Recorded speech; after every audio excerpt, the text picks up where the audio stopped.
ನಮಸ್ಕಾರ.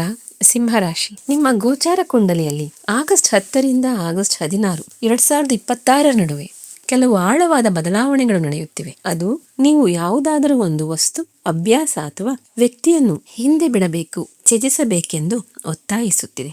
ದಿಢೀರನೆ ತೆಗೆದುಕೊಂಡ ನಿರ್ಧಾರವಾಗಿರುವುದಿಲ್ಲ, ಬದಲಾಗಿ ಇದು ಅತ್ಯಂತ ಅಗತ್ಯವಾದ ಜ್ಯೋತಿಷ್ಯ ಪ್ರಕ್ರಿಯೆಯಾಗಿದೆ. Astrological process.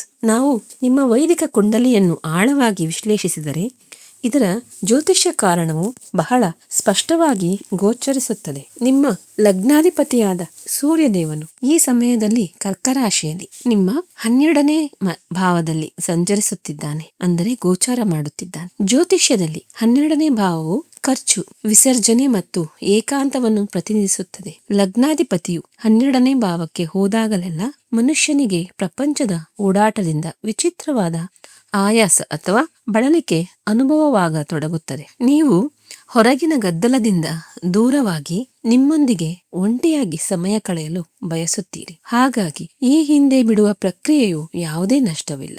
ಇದು ನಿಮ್ಮದೇ ಆದ ನಿರ್ಧಾರವಾಗಿರುತ್ತದೆ. ಕೇವಲ ನಕಾರಾತ್ಮಕತೆ ಅಂದರೆ ನೆಗೆಟಿವಿಟಿ ಮತ್ತು ಒತ್ತಡವನ್ನು ಉಂಟು ಮಾಡುವ ಜನರಿಂದ ನೀವು ನೀವಾಗಿಯೇ ದೂರ ಸರಿಯುತ್ತೀರಿ. ಸಿಂಹರಾಶಿಯವರೇ, ಈ ಇಡೀ ವಾರದ ಮುಖ್ಯ ಕೇಂದ್ರವು ನಿಮ್ಮ 12ನೇ ಭಾವವಾಗಿದೆ. 12ನೇ ಭಾವವು ಕೇವಲ ಹಣ ಖರ್ಚಾಗುವ ಸ್ಥಾನವಲ್ಲ, ಇದು ನಿಮ್ಮ ಶಕ್ತಿಯ ಖರ್ಚು, ನಿಮ್ಮ ಉಪಪ್ರಜ್ಞೆ, ಸಬ್ಕಾನ್ಶಿಯಸ್ ಮೈಂಡ್ ಮತ್ತು ಎಲ್ಲಕ್ಕಿಂತ ಮುಖ್ಯವಾಗಿ ನಿಮ್ಮ ನಿದ್ರೆಯ ಭಾವವಾಗಿದೆ. ಆಗಸ್ಟ್ 11 ಮತ್ತು 12 ದಿನಾಂಕಗಳನ್ನು ವಿಶೇಷವಾಗಿ ನೆನಪಿನಲ್ಲಿಡಿ. ಈ 2 ದಿನಗಳಲ್ಲಿ ಬಹಳ ದೊಡ್ಡ ಮತ್ತು ಪ್ರಭಾವಶಾಲಿ ಜ್ಯೋತಿಷ್ಯ ಘಟನೆಯೊಂದು, ಅಸ್ಟ್ರಾಲಾಜಿಕಲ್ ಇವೆಂಟ್ ನಡೆಯಲಿದೆ. ಚಂದ್ರನು ಗೋಚಾರ ಮಾಡುತ್ತಾ ಕರ್ಕರಾಶಿಯನ್ನು ಪ್ರವೇಶಿಸುತ್ತಾನೆ. ಅದು ನಿಮ್ಮ ದ್ವಾದಶ ಭಾವವಾಗಿದೆ. ಇಲ್ಲಿ ಅತಿ ಮುಖ್ಯವಾದ ವಿಷಯವೇನೆಂದರೆ ಚಂದ್ರನು ನಿಮ್ಮ 12ನೇ ಭಾವದ ಅಧಿಪತಿಯಾಗಿದ್ದಾನೆ ಮತ್ತು ಅವನು ತನ್ನದೇ ಆದ ಮನೆಗೆ ಬರುತ್ತಿದ್ದಾನೆ. ಅಲ್ಲಿ ನಿಮ್ಮ ಮೊದಲ ಭಾವದ ಅಧಿಪತಿಯಾದ ಸೂರ್ಯನು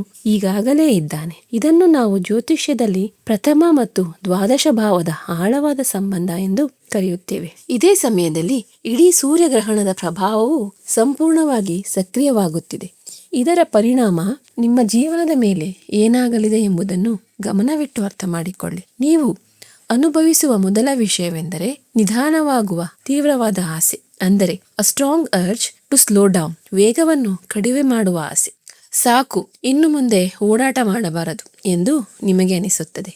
ನಿಮ್ಮ ಕಾರ್ಯಕ್ಷೇತ್ರದಲ್ಲಿ, ಅಂದರೆ ನಿಮ್ಮ ಕಚೇರಿ ಅಥವಾ ವ್ಯವಹಾರದಲ್ಲಿ ನಿಮ್ಮೆದುರು ತುಂಬಾ ಸಿಹಿಯಾಗಿ ಮಾತನಾಡುವ ಕೆಲವು ಗುಪ್ತ ಶತ್ರುಗಳು, ಹಿಡನ್ ಎನಿಮೀಸ್, ಬೆನ್ನಿನ ಹಿಂದೆ ಮಾನಸಿಕ ತೊಂದರೆ ಉಂಟು ಮಾಡಲು ಪ್ರಯತ್ನಿಸಬಹುದು. ಆದರೆ ನೀವು ಅವರೊಂದಿಗೆ ಜಗಳವಾಡಬೇಕೇ? ಖಂಡಿತ ಇಲ್ಲ. ದ ಹೈ ಪ್ರಿಸೆಸ್ಟ್ ಕಾರ್ಡ್ ಮತ್ತು 12ನೇ ಭಾವದ ಈ ಸಂಯೋಜಿತ ಶಕ್ತಿಯು ನಿಮ್ಮ ಅಂತರ್ಪ್ರಜ್ಞೆಯ ಇಂಟ್ಯೂಷನ್ ಮೇಲೆ ಸಂಪೂರ್ಣ ನಂಬಿಕೆ ಇಡಿ ಎಂದು ಹೇಳುತ್ತಿದೆ.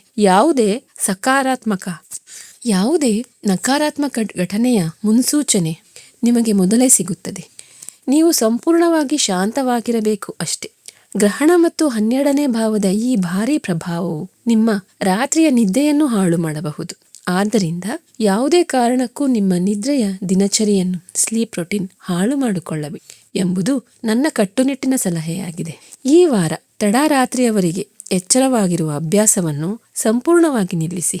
ಈಗ ನಾವು ಗ್ರಹಗಳ ಚಲನೆಯನ್ನು ದಿನಗಳ ಆಧಾರ ಮೇಲೆ ಅರ್ಥ ಮಾಡಿಕೊಳ್ಳೋಣ. ಆಗಸ್ಟ್ 9 ಮತ್ತು 10ರಂದು ಚಂದ್ರನು ಮಿಥುನ ರಾಶಿಯಲ್ಲಿ ನಿಮ್ಮ 11ನೇ ಭಾವದಲ್ಲಿ ಸಂಚರಿಸುತ್ತಾನೆ ಮತ್ತು ಅಲ್ಲಿ ಮಂಗಳನೊಂದಿಗೆ ಸಂಯೋಗವನ್ನು ಮಾಡುತ್ತಾನೆ. 11ನೇ ಭಾವವು ಲಾಭ, ಸಂಪರ್ಕ ಜಾಲ, ನೆಟ್ವರ್ಕಿಂಗ್ ಮತ್ತು ಸ್ನೇಹಿತರನ್ನು ಪ್ರತಿನಿಧಿಸುತ್ತದೆ. ಅದೇ ಸಮಯದಲ್ಲಿ ಮಂಗಳನು ನಿಮ್ಮ 4ನೇ ಮತ್ತು 9ನೇ ಭಾವದ ಅಧಿಪತಿಯಾಗಿದ್ದಾನೆ. ಈ ಪರಿಸ್ಥಿತಿಯು ನಿಮಗೆ ನಿಂತು ಹೋಗಿದ್ದ ಹಣವನ್ನು ಮರಳಿ ಪಡೆಯುವ ಯೋಗವನ್ನು ಸೃಷ್ಟಿಸುತ್ತಿದೆ. ಹೊಸ ಜನರೊಂದಿಗೆ ಸಂಪರ್ಕ ಬೆಳೆಯುತ್ತದೆ.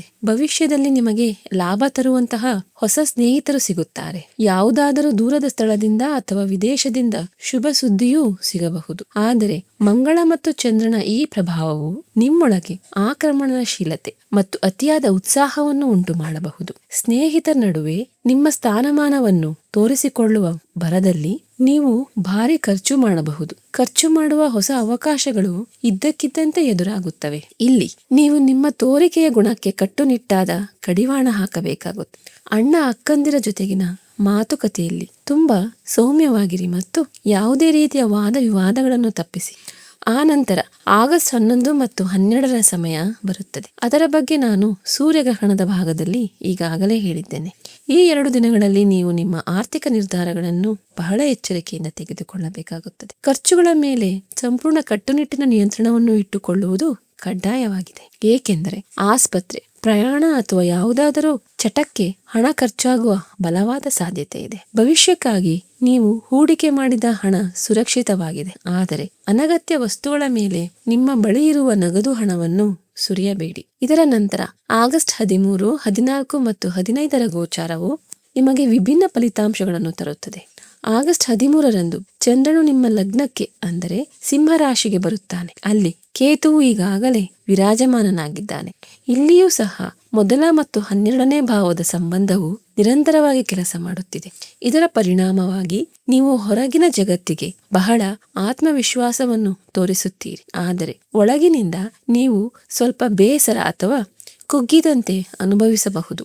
ಖರ್ಚುಗಳ ಬಗ್ಗೆ ಒತ್ತಡವು ನಿಮ್ಮ ಮನಸ್ಸಿನಲ್ಲಿ ಓಡುತ್ತಲೇ ಇರುತ್ತದೆ. ಆದಾಗ್ಯೂ ಆಗಸ್ಟ್ 15ರಂದು ಚಂದ್ರನು ಕನ್ಯಾ ರಾಶಿಯನ್ನು ಅಂದರೆ ನಿಮ್ಮ 2ನೇ ಭಾವವನ್ನು ಪ್ರವೇಶಿಸಿದಾಗ 2ನೇ ಭಾವದ ಅಧಿಪತಿ ಬುಧ ಮತ್ತು 12ನೇ ಭಾವದ ಅಧಿಪತಿ ಚಂದ್ರನ ನಡುವೆ ವಿನಿಮಯ ಉಂಟಾಗುತ್ತದೆ. ಇದರ ನೇರ ಅರ್ಥವೇನೆಂದರೆ ವಿದೇಶ ಅಥವಾ ಆಮದು ರಫ್ತು ಕೆಲಸಗಳಿಂದ ಇದ್ದಕ್ಕಿದ್ದಂತೆ ಆದಾಯ ಬರಬಹುದು, ಆದರೆ ಹಣ ಎಷ್ಟು ವೇಗವಾಗಿ ಬರುತ್ತದೆಯೋ ಅಷ್ಟೇ ವೇಗವಾಗಿ ಹೊರಟು ಹೋಗುತ್ತದೆ. ಆದ್ದರಿಂದ ಈ ವಾರ ನಿಮ್ಮ ಹಣದ ಹರಿವನ್ನು ಬಹಳ ಬುದ್ಧಿವಂತಿಕೆಯಿಂದ ನಿರ್ವಹಿಸುವುದು ಅವಶ್ಯಕ. ನಿಮ್ಮ ವೃತ್ತಿ ಮತ್ತು ವ್ಯವಹಾರದ ಮುಂಭಾಗದಲ್ಲಿ ಕಳೆದ ಕೆಲವು ಸಮಯದಿಂದ ಸೂರ್ಯನು ರಾಹು ಮತ್ತು ಶನಿಯ ಪ್ರಭಾವದಲ್ಲಿದ್ದನು. ಈ ಕಾರಣದಿಂದಾಗಿ ನಿಮ್ಮ ಅನೇಕ ಸರ್ಕಾರಿ ಕೆಲಸಗಳು ಅಥವಾ ಪ್ರಮುಖ ಯೋಜನೆಗಳು ಸಿಲುಕಿಕೊಂಡಿದ್ದವು. ನಿಮ್ಮ ಕಠಿಣ ಪರಿಶ್ರಮಕ್ಕೆ ತಕ್ಕ ಪ್ರತಿಫಲ ಸಿಗುತ್ತಿಲ್ಲ ಎಂದು ನಿಮಗೆ ಅನಿಸುತ್ತಿತ್ತು. ಆದರೆ ಈಗ ಸೂರ್ಯನು ಶೀಘ್ರದಲ್ಲೇ ನಿಮ್ಮ ಲಗ್ನಕ್ಕೆ ಬರಲು ಸಿದ್ಧತೆ ನಡೆಸುತ್ತಿರುವುದರಿಂದ ನೀವು ಕಳೆದುಕೊಂಡಿದ್ದ ನಿಮ್ಮ ಏಕಾಗ್ರತೆ, ಧೈರ್ಯ ಮತ್ತು ಶಕ್ತಿಯನ್ನು ಮರಳಿ ಪಡೆಯಲಿದ್ದೀರಿ. ಈ ವಾರ ಸರ್ಕಾರಿ ವಲಯಕ್ಕೆ ಸಂಬಂಧಿಸಿದ ಕೆಲಸಗಳ ಮಾರ್ಗಗಳು ತೆರೆಯುವ ಸಂಪೂರ್ಣ ಸಾಧ್ಯತೆ ಇದೆ. ಉದ್ಯೋಗದಲ್ಲಿರುವವರು ಕಚೇರಿಯ ರಾಜಕೀಯ, ಆಫೀಸ್ ಪಾಲಿಟಿಕ್ಸ್ ಇಂದ ತಮ್ಮನ್ನು ತಾವು ದೂರವಿಟ್ಟುಕೊಳ್ಳಬೇಕು. ನಿಮ್ಮ ಕೆಲಸವನ್ನು ಪ್ರಾಮಾಣಿಕವಾಗಿ ಮಾಡಿ ಮತ್ತು ಅನಗತ್ಯ ಚರ್ಚೆಗಳಿಂದ ದೂರವಿರಿ. ವ್ಯವಹಾರದಲ್ಲಿರುವವರಿಗೆ ನನ್ನ ಸ್ಪಷ್ಟವಾದ ಸಲಹೆ ಇದೆ.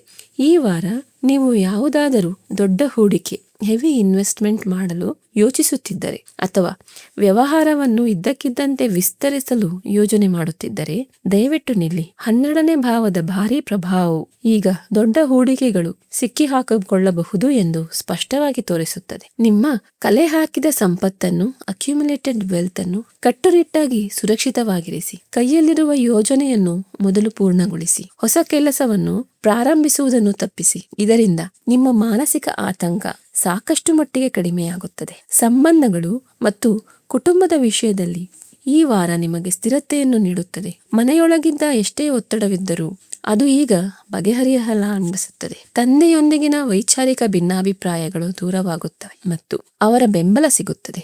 ಕುಟುಂಬದಲ್ಲಿ ಏನಾದರೂ ಉದ್ವೇಗ ಅಥವಾ ಒತ್ತಡ ಇದ್ದರೆ ನಿಮ್ಮ ತಾಯಿಯ ಆಶ್ರಯಕ್ಕೆ ಹೋಗಿ.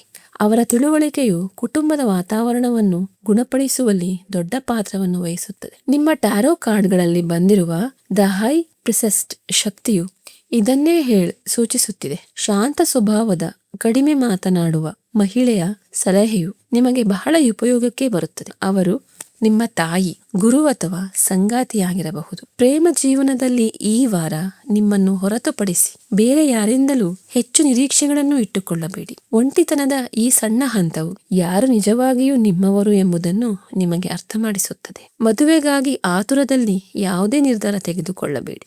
ಕುಟುಂಬದಲ್ಲಿ ಹೊಸ ವಾಹನ ಅಥವಾ ಆಸ್ತಿ ಖರೀದಿಸುವ ಬಗ್ಗೆ ಸಕಾರಾತ್ಮಕ ಚರ್ಚೆಗಳು ನಡೆಯಬಹುದು. ಆರೋಗ್ಯದ ವಿಷಯದಲ್ಲಿ 12ನೇ ಭಾವವು ಆಸ್ಪತ್ರೆಯನ್ನು ಪ್ರತಿನಿಧಿಸುತ್ತದೆ. ಗ್ರಹಣದ ಪ್ರಭಾವದಿಂದಾಗಿ ನಿರ್ಲಕ್ಷ್ಯಕ್ಕೆ ಯಾವುದೇ ಅವಕಾಶವಿಲ್ಲ.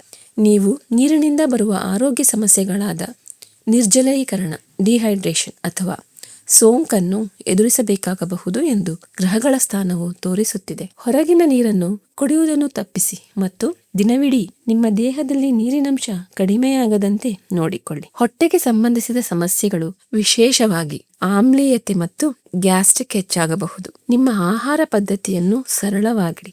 ಆರೋಗ್ಯದ ದೊಡ್ಡ ಕೀಲಿಕೈ ಎಂದರೆ ನಿಮ್ಮ ನಿದ್ರೆ.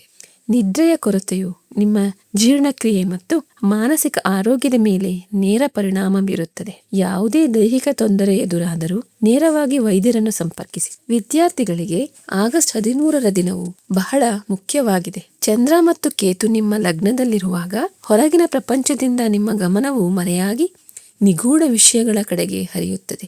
ನಿಗೂಢ ಅಧ್ಯಯನಗಳು, ಸಂಶೋಧನೆ ಮತ್ತು ಆಳವಾದ ಅಧ್ಯಯನ ಮಾಡಲು ಇದು ಅತ್ಯುತ್ತಮ ಸಮಯವಾಗಿದೆ. ಸ್ನೇಹಿತರೊಂದಿಗಿನ ವಾದ ವಿವಾದಗಳನ್ನು ತಪ್ಪಿಸಿ. ಗೃಹಿಣಿಯರು ಈ ವಾರ ಮನೆಯ ಬಡ್ಜೆಟ್ ಅನ್ನು ಬಹಳ ಜಾಣ್ಮೆಯಿಂದ ನಿಭಾಯಿಸಬೇಕಾಗುತ್ತದೆ. ಇದ್ದಕ್ಕಿದ್ದಂತೆ ಬರುವ ಖರ್ಚುಗಳನ್ನು ನಿಮ್ಮ ತಿಳುವಳಿಕೆಯಿಂದ ನಿರ್ವಹಿಸಿ ಮತ್ತು ನಿಮ್ಮ ಮಾನಸಿಕ ಯೋಗಕ್ಷೇಮಕ್ಕೆ ಆದ್ಯತೆ ನೀಡಿ. ನಿವೃತ್ತ ವೀಕ್ಷಕರು ಈ ಸಮಯದಲ್ಲಿ ದೂರದ ಪ್ರಯಾಣವನ್ನು ಕಟ್ಟುನಿಟ್ಟಾಗಿ ತಪ್ಪಿಸಬೇಕು. ಇದು ವಿಶ್ರಾಂತಿ ಪಡೆಯುವ ಮತ್ತು ನಿಮ್ಮ ಶಕ್ತಿಯನ್ನು ಕ್ರೋಢೀಕರಿಸುವ ಸಮಯ. ಪ್ರಯಾಣದಲ್ಲಿ ದೈಹಿಕ ಕಷ್ಟಗಳು ಮತ್ತು ಹಣ ವ್ಯಯವಾಗುವ ಸಾಧ್ಯತೆ ಇರುವುದರಿಂದ ತೀರ್ಥಯಾತ್ರೆಯನ್ನು ಸದ್ಯಕ್ಕೆ ಮುಂದೂಡುವುದು ಉತ್ತಮ.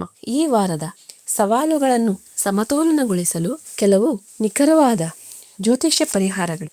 ನಿಮ್ಮ ಪವರ್ ಡೋಸ್ ಏನೆಂದರೆ, ಮುಂದಿನ 7 ದಿನಗಳವರೆಗೆ ದಿನದ ಸ್ವಲ್ಪ ಸಮಯದ ಮಟ್ಟಿಗಾದರೂ ನಿಮ್ಮ ಫೋನ್ ಅನ್ನು ಆಫ್ ಮಾಡಿ. ಯಾವುದಾದರೂ ಶಾಂತವಾದ ಸ್ಥಳದಲ್ಲಿ ಒಂಟಿಯಾಗಿ ಕುಳಿತುಕೊಳ್ಳಿ. ಈ ಏಕಾಂತವು 12ನೇ ಭಾವದ ಶಕ್ತಿಯನ್ನು ಸಮತೋಲನಗೊಳಿಸುತ್ತದೆ ಮತ್ತು ಮಾನಸಿಕ ಶಾಂತಿಯನ್ನು ನೀಡುತ್ತದೆ. ಸೂರ್ಯನನ್ನು ಬಲಪಡಿಸಲು ಬೆಳಿಗ್ಗೆ ಬಿಸಿನಲ್ಲಿ ಕುಳಿತುಕೊಳ್ಳಿ ಮತ್ತು ಗಾಯತ್ರಿ ಮಂತ್ರವನ್ನು ಮನಸ್ಸಿನಲ್ಲಿಯೇ ಜಪಿಸಿ.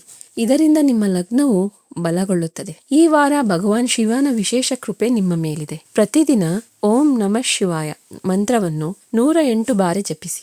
ನಿಮ್ಮ ಫೋನಿನ ವಾಲ್ಪೇಪರ್ನಲ್ಲಿ ಹುಣ್ಣಿಮೆಯ ಚಂದ್ರ ಅಥವಾ ಶಿವನ ಚಿತ್ರವನ್ನು ಹಾಕಿ. ಪ್ರಮುಖ ಕೆಲಸಕ್ಕಾಗಿ ಹೊರಡುವಾಗ ಮನೆಯ ಹಿರಿಯರ ಆಶೀರ್ವಾದ ಪಡೆಯಿರಿ. ಈ ವಾರ ನಿಮ್ಮ ಶುಭ ದಿನಗಳು ಸೋಮವಾರ ಮತ್ತು ಗುರುವಾರ ಆಗಿರುತ್ತದೆ ಮತ್ತು ನಿಮ್ಮ ಅದೃಷ್ಟದ ಬಣ್ಣ ತಿಳಿ ಕೆಂಪು ಆಗಿರುತ್ತದೆ. ಈ ವಾರ ನಿಮ್ಮನ್ನು ಒಳಗಿನಿಂದ ಬಲಪಡಿಸುತ್ತದೆ. ಹಿಂದೆ ಉಳಿಯುತ್ತಿರುವ ವ್ಯಕ್ತಿಗಳು ಅಥವಾ ಅಭ್ಯಾಸಗಳಿಗೆ ವಿದಾಯ ಹೇಳಿ. ಇದರಿಂದ ಹೊಸ ವಿಷಯಗಳಿಗೆ ಜಾಗ ಸಿಗುತ್ತದೆ. ನಿಮ್ಮ ಆರೋಗ್ಯ ಮತ್ತು ಹಣವನ್ನು ಉಳಿಸಿಕೊಂಡು ನಡೆಯಿರಿ. ಎಲ್ಲವೂ ಉತ್ತಮವಾಗುತ್ತದೆ. ನಮಸ್ಕಾರ.